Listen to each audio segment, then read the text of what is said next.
G'day guys and welcome back to another episode of Off the Ruck, your weekly rugby breakdown with me, John Ferguson. And today it's all about the power rankings. Now we did one in round 5, now we're doing after round 10, ahead of round 11, and this is going to be really crucial because at the end and after we've gone through the power rankings, we're going to go into where I think that each side will finish. And I've created a diagram, I've put in colors, and we're going to go through the machinations of that, and I'm going to see what you think. Please let me know what you think about the power rankings and where each side is going to end up at the end of round 16, ahead of the quarterfinals. Remember, it's only the top 6 teams which make it into the finals this year, not the top 8. So that's going to be really interesting to see who gets there, and I think some of you will be surprised by what numbers I've come up with. So without further ado, let's get straight into the power rankings first. So I did the power rankings originally after round 5, and now that is what they look like. I'll throw them up here. That's what they looked like then. So you had the Chiefs, Brumbies, Crusaders, Blues, Highlanders, Reds, Hurricanes, Moana, Waratahs, Drua, and Force. Now let's just be very clear that this is not a reflection of where they are on... The power rankings are not a reflection of where they are as like a... The power rankings are not a reflection of where they are on the ladder. It's actually about how difficult their games have been, whether they're going for and away, whether they're playing for and away, where those losses happened, and then also how they are looking overall compared with the other teams. And so that's how they look like in round 5. Let's see how much they've changed. So I'll whip up the new one there. As you can see, they've changed a fair bit now we're heading into round 11 after round 10. So 5 rounds after the last ones. So the Crusaders, they've moved into top. Brumbies have moved into second. Now this really might go against what people see on the ladder, because we'll pop the ladder up there alongside it. And there, as you can see, you've got the Chiefs on top and the Crusaders in second and the Brumbies in third. So that top three is jumbled up a little bit by the for and away and how they're going comparatively. And as we know, as we saw before, the Brumbies have made a bit of a charge. The Crusaders have made a bit of a charge. It's not that the Chiefs haven't been playing well, but nonetheless, they've changed up their position in the power rankings a little bit. And I think that a lot of you will agree with that, considering especially their last fortnight or couple of weeks that they've played. Then heading into the rest of the teams that round out the top 6, you've got the Blues, you've got the Hurricanes, and you've got the Reds. And some of you might be scratching your heads because the Blues, as you can see, are all the way down in 8th on the ladder, and the Hurricanes are in 7th, and the Reds are in 4th. But how does that work? And I think you have to look at how difficult the Blues run has been. And they are still sitting on the ladder with minus 23, which is a plus minus far greater than other sides who have a better or comparatively a better or a similar run. You've got other teams around them have similar runs of minus 39. You've got the Highlanders minus 28, and then you've got the Hurricanes just above them on plus 29, whereas the Waratahs sit on minus 54 and the Force sit on minus 4, and then the Reds sit on 5. So I think that you have to take the plus minus points ledger into consideration here, and it goes to show their overall performance and how they have defended even though they've lost. And I think that applies to both the Hurricanes and the Blues. But why the Blues are sitting above the Hurricanes is because they have had the toughest run of any side, and actually all season really, apart from the fact that they only play one game in Australia, which is coming this weekend against the Reds, which we'll get into when we go into the forecasts for how the rest of the regular season will go. That is really interesting, and it's something that I've written about on the Rugby Pass, and I'll put that description for the article in the description below, just so you can give that a read. But the Chiefs and the Blues only playing one game in Australia, and if the Blues win or lose their game, then the Chiefs and the Blues, both the runner-up and the finalist winner, the champion, last year's champion, have both lost their only games in Australia, which begs the question, why aren't they playing more games in Australia? More of that in the article below, in the description below. Carrying on, then you've got the Reds. They've had a bit of a slump of form recently. They haven't been as convincing. That loss against the Brumbies really, really hurt them. And then I think they've got into the bye, and then they're coming off playing the Blues. There's just not a whole lot of momentum because around them. Sorry, I'll finish that sentence. And if you go back and have a look at how they could have ended up in that Chiefs game, that could have been a win. The Brumbies game could have been a win had they played their footy a bit differently. So I think that although they have the potential, they just haven't showed it, and they've shown repetitive and repeated misjudgments, really, of how they have to play their finals rugby. And that's what it's going to be all about in the wet, most likely in New Zealand for them because of where they are on the ladder and where they predict, as we'll see when I throw in what the predictive final six will look like. That is where the danger zone is for them. They are going to have to go to New Zealand and beat one of the top New Zealand sides, likely. And that means that they're going to have to play wet weather championship minute rugby, and they haven't proven that they've done that. It's better that they get the practice in now, ice games out, than as opposed to just simply playing, run at all costs rugby, which is really not serving them well in the tight games at the moment. So that's the top six, okay? So there you've got the Crusaders, the Brumbies, the Chiefs, the Blues, the Hurricanes, and the Reds. That's the power rankings. Now, this is not where they will finish for the season. This is merely just where they are power rankings relatively. So then if we go into the next five, and we've got the Western Force sitting just outside that top six, I think that although they drew with the Hurricanes, if you can take that context out and you put them in playing that game in Wellington, would you have the same result? And I think that is indicative of a strong Hurricanes team and a slightly weaker Force team, although that they are really, really giving it to really good teams this year. So extremely impressed with the Western Force. Next, we'll go the Waratahs. So the Waratahs are nailing all their games at home. That's better than all the teams that are behind them now. But they just have been really quite horrible on the road, where the other teams who they're playing underneath them haven't really been able to nail their away games either. And I think that if you look at where they're sitting on the log, they're on 6th. And then you look at their points differential, well, they're actually a little bit worse off than Moana and the Highlanders. And they're second worst in the entire competition, only just behind the 11th place Drua. But nevertheless, they've nailed those home games. They've claimed 2 more wins. And that simply means that they have to be sitting there ahead of the rest of the teams below them. And then you've got Moana. Moana have been really unlucky to not actually bag more wins. They've been playing really good rugby, but I think that in this part of the season, their depth starts to become a question where they're still just building that. They're still such a new franchise. And although they've had really good reinforcements this year with RD11, and then they've had a few more players in there for cohesion and really quite talented players throughout the park that have joined from NPC and other club rugby, they're just starting to falter a little bit in the games towards the back end of the season, and that means that the margins have blown out a little bit more, even though they were prior to the weekend the highest scoring team. So nevertheless, that just proved that they're conceding too many points, especially considering the fact that they're the highest scoring team. Next is the Highlanders.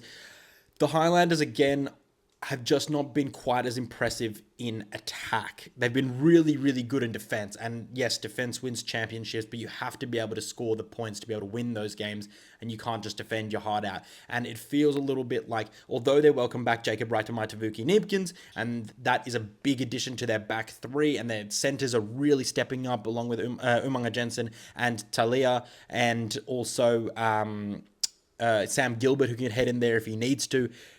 They just have struggled to be able to break games open and to be able to ice the moments, and that's really cost them. And because of how difficult their run looks after this and how the results have gone just before this power rankings and leading up to it between round 5 and now, you've got to say that they're not looking overly convincing as a genuine top 6 contender, but more on that soon. And then finally, we've got the Fiji and Drua. I think their results, their points differential, and also their inability to bag all of their home games so far, especially with their struggles on the road, really just goes to show that, unfortunately, this year it just does not seem to be their year. They've had a changeover of coach. They've had a bit of a changeover, a bit of a turnover in the squad, and it just hasn't been their year. And I think they rightfully are sitting 11th on the ladder.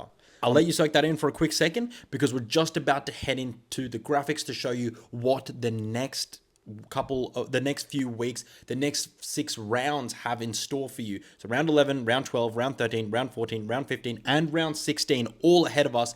Every single team has a bye, except for the Reds, who just had theirs this weekend. And that really will go to show who has the potential to jump up into the top 6, who has the potential to drop out, and who might just miss out on it. And we're going to get into that right now. So I'm going to whack it up there. There you go. Okay, I know that it's a lot of colors to take in, but I do have a legend and a key that you can use to be able to decipher what's going on there. And I think that if you read them across, so that's Chiefs around 11, 12, 13, 14, 15, 16. Read it like that, and then you'll see the more greens, the more oranges, because the greens are a win, the reds are a loss, the oranges are a banana skin game for that team, and then the paley yellow is an upset potential game for that team that they could win. So you don't want too many oranges next to your name. You don't want too many reds, but you definitely want a lot of greens. And if you're not high on the table,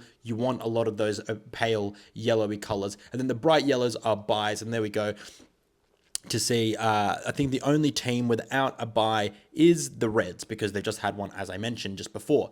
So then let's just go into it now. I'll have a quick look, and then I think that what we'll do is we'll look at the potential end points. Now, I've made calculations here that you get 3 points for a banana skin game, because you're more likely to win that than not. And then you get 2 points for an potential upset game, because the upset implies that you are an underdog and that you're probably not gonna, based on the odds and the position, the power rankings relatively, you're probably not gonna win that game. But nevertheless, I think that so these points that I've given out here, the potential end points, are not actually what the points will look like, because you don't get 3 points and you don't get 2 points for a potential upset or a banana skin game. But nevertheless, I think that still needs to represent what can transpire, and there was no other way to be able to do that than give out straight up wins, and that's just not really what this competition has been able to deliver. There's been upsets almost every week, and those upsets have been awesome. They're from 11th to 2nd, 6th to 1st. It's been awesome. So that's why, in the spirit of that, I wanted to carry on this roller coaster of a season into this data. And again, it's just numbers that I've thrown together. Let me know what you think about the combination, the matrix, to be able to punch out these numbers. But nevertheless, as a good student, if some of you are teachers, I've done the working out. I've left it there for you guys to see. You guys can check my marking. Let me know in the comments below, and I'll be down there with you. But nevertheless, so we'll have the Chiefs on 49 points, out and out winners. Top of the log. Now, I know, although the Crusaders are in the power rankings, that doesn't reflect anything that's coming down the pike. That is only what has happened and what that means for their current position now. This is a projection of what will happen. And as we can see, the Force have 3 wins, 3 probable wins in their sights. One banana skin against the Canes in round 12, and then a single loss to the Crusaders away in round 13. I think what we'll do is we'll only go through the upset games, and I think that'll be, because you can see the data there, but we'll only go through the upset potentials as opposed to specifically the banana skin games. So for the Crusaders there, you've got 3 wins and a bye, as well as a potential banana skin game against the Waratahs, and then a loss against the Brumbies at the end. Now that game could prove, as you can see in the final endpoints, there's only 1 point between the Brumbies and the Crusaders at the end, per my calculations. That's not really how it's going to work out. But nonetheless, the Brumbies are looking, because they have 2 banana skin games there, as you can see, and 3 guaranteed wins, or 3 likely wins, probable wins, don't say guaranteed, probable. So they could walk away with much higher points. They could even challenge the Chiefs for firsts, but they have 2 banana skin games, which they're going to have to nail, because they have a pretty difficult run home, to be honest, compared with the Crusaders, because they have the Highlanders away, so they'll bag that one. The Chiefs at home, that's better than playing them away, the table-topping Chiefs. The Waratahs away, they've had some awesome games previously, and then you've got the Highlanders at home, and then the Brumbies away. So that's really difficult. And then the Brumbies likewise. So per that, you go into the next, and then you've got the Reds, and then you start seeing that all of a sudden the Greens and the Reds are starting to share the log a little bit, and it all of a sudden becomes a little bit more fraught. So then I think that they'll beat the Blues this weekend coming up in round 11. The Drua away is a really big banana skin game for them. So they have the potential to win that. If the Drua play like they did against the Waratahs, they could win it. But we know that it just depends on what Drua side turns up on the day. And that's going to be really difficult for the Reds because they also have been struggling to be able to find consistent form and to be able to play the way that they need to play when things get nitty gritty and also kind of tough, which they always do in Fiji. So that's really dangerous for the Reds. Then a loss against the Waratahs. The Waratahs are a different team at home. The Brumbies already beat them at home, so they'll think they were favourites for that. And then they've got the Canes at home and the Drua at home, 2 games that they can ice. And if they've corrected their course to the point where they needed to, the way that they need to play the game style, the championship minutes that they need to play, they have an opportunity to bag those 2 games at home. And they end up at 38. So they end up, per these calculations, outside really of this top 3 race. Now that is really, really damning for them because that means that they're going to have to play potentially a side which is a New Zealand side for that ultimate final spot, but they may actually be able to bag it at home. It's just when they get to the semi-finals and final that they're going to have to play away. So they're going to want to do everything they can to be able to turn those banana skin games and losses into wins. Then they'll probably circle that Waratahs game as an opportunity, but as we know, not a lot of sides do win the week after I think only the Chiefs this year have won the week after they've gone to Fiji. So big challenge for them there. The Western Force, as you can see, this is not where you want to be. They've got an extremely tough run. The Chiefs, Blues, Brumbies, Drua away, and then the Canes at home, the Waratahs at home, then a bye. This is not where you want to be because you do not want to have lots of upset potential. Those pale yellow bars next to your team's name, because although they are potential upset potential games, that is all that they are. You want those to be greens and you want them to be bagged, but that is not a banked run at all. They could walk away with only 1 win from 4 games, which would put them completely outside of the top 6 per the machinations below. So we'll go into that now. The Waratahs, they head into a bye on round 11. So thank God, because they come back from the Fiji and Drua, and as I just said, not a lot of teams win after they've been in Fiji, so you do not want to be coming off a loss there, particularly one where you didn't bag a bonus point and then have to head into a game which is potentially going to make or break your run to the finals for the season. So they're really lucky, really lucky to be able to get a bye there. Hang on, they've got the Brumbies at home. They are a different beast at home, like I mentioned.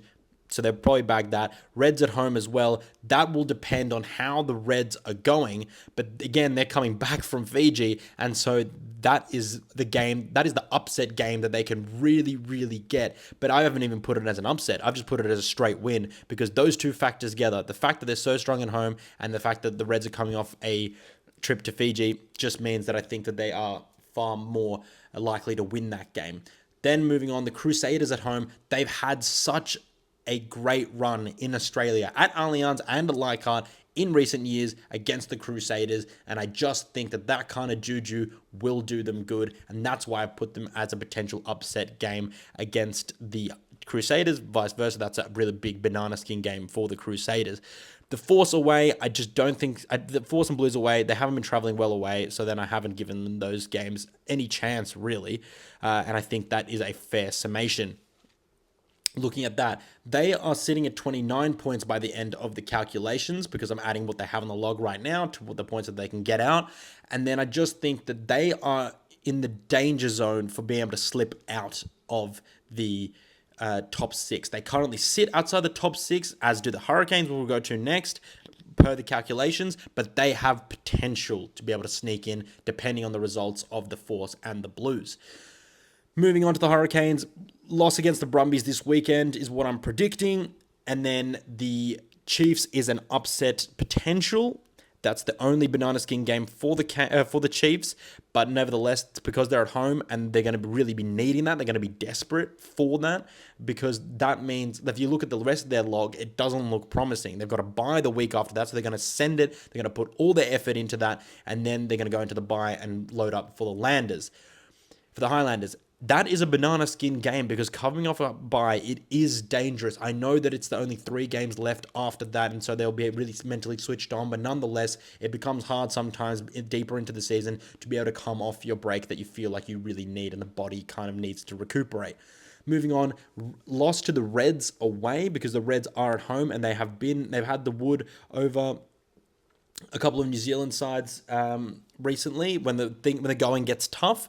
You look back at the Crusaders, you look back at the Chiefs last year, so I think they'll be able to bag that. And then I think that they've got the win against Moana. So they're looking, again, 26 points. That is being perhaps not hypercritical of them, but I think I've got that point split as you've got the working out next to them there accurate. So there are potential, if they bag one of those wins again, they can move into that next category, move into the 30s and compete with the other ones. But again, these are all just speculative numbers. Let me know what you think in the comments below. Can't wait to hear from you guys. Then moving on into the next one. So then you've got the Blues.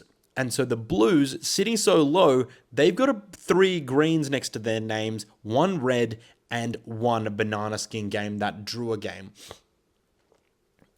The Moana game the following week is not necessarily an away game because we know that they're both Auckland-based sides, so that's fine. The Drua is always a banana skin game because you just never know which Fijian Drua is going to turn up. And I just think that based on these games, based on how they're looking, coming off the bye against the Waratahs at home, they're going to finish strong, and they are the side outside the top 3 that gain the most points predictively. And they sit pretty in 33. And that actually means that they sneak into the top 6 outright. And I think that's fairly reflective in my power rankings that their time is coming. And that is terrifying for any side above them, around them. Even if you're in the top 3, that's terrifying because you know you're going to have to play them at some point and they're going to be coming hard. So Blues terrifying. They're in their spot. Next, you've got the Highlanders. 3 red, 1 green, 1 upset potential. This is not a strong spot to be in. Moana, they've got 1 green, 2 upset potentials, and 2 reds. Not a particularly strong spot either, as well as both teams have buys in the same week. And so they're going to have to come off those in round 14 really, really strong. And then finishing finally, you've got Fiji and Drua. 2 losses, 1 banana skin game against the Force at home because the Force may be playing for their final spot, so they're going to have to give that a big one. And then you've got 2 potential upset games against the Reds and the Blues. It is not particularly promising. They do have a lot of home games, but nonetheless, it is going to be a little bit of a...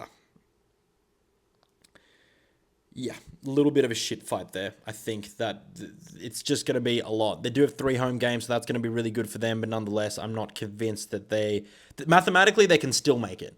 But that is with bonus points, and that is with other teams above them not getting any bonus points at all. So mathematically, it's possible. Do I think it's probable? No, and I don't see the Fijian Drua making the top 6, unfortunately. They are such a great addition and member of the Super Rugby Pacific. They really make it, along with Moana Pacifica. They actually make it the Pacific.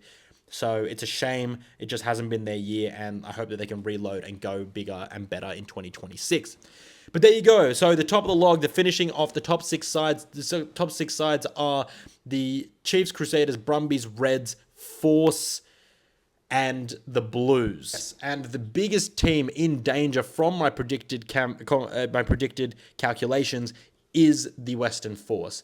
The Waratahs are sitting out it. They are potential to make it, hence why they're in that yellow color. So are the Hurricanes. And per my power rankings, they should make it based on their previous form, but then they have a harder run home. And then you've got the Force, who really have everything to lose with a really, really tough final game, a couple of games, last third of the season. So, it's going to be tight, but that's what makes this competition so good. And the Brumbies have the potential to finish in the top 1 or 2 spots. And if they do that, there is a really big chance that they can actually claim a title this year, because they could be playing a final in ACT. They could be playing the grand final in the ACT in Canberra, or they could be playing their semi-final in the ACT in Canberra, and then conversely going on to potentially, depending on who wins, if the Chiefs, the Crusaders are above them and they both win, then you could be going into a situation where you have to travel away for that final, which is not what Stephen Larkham and his Brumbies won. But nevertheless, I want to hear from you guys. What did you think about the power rankings at the start? I know that's a little while ago now. What did you think about the predictions and the predictive nature of that, the machinations, the calculations? Let me know in the comments below. I'll be there with you. And if you get any value of the channel, I'd really like it if I earned your subscription, and also give this video a thumbs up. It helps me spread the word to rugby lovers like you. Nevertheless, guys, enjoy your week of rugby. No video tomorrow. I'll be back on the channel on Sunday for a wrap of round 11, which is going to have everything in store because it's looking like another cracker weekend of rugby. And I hope that all of you have a great week.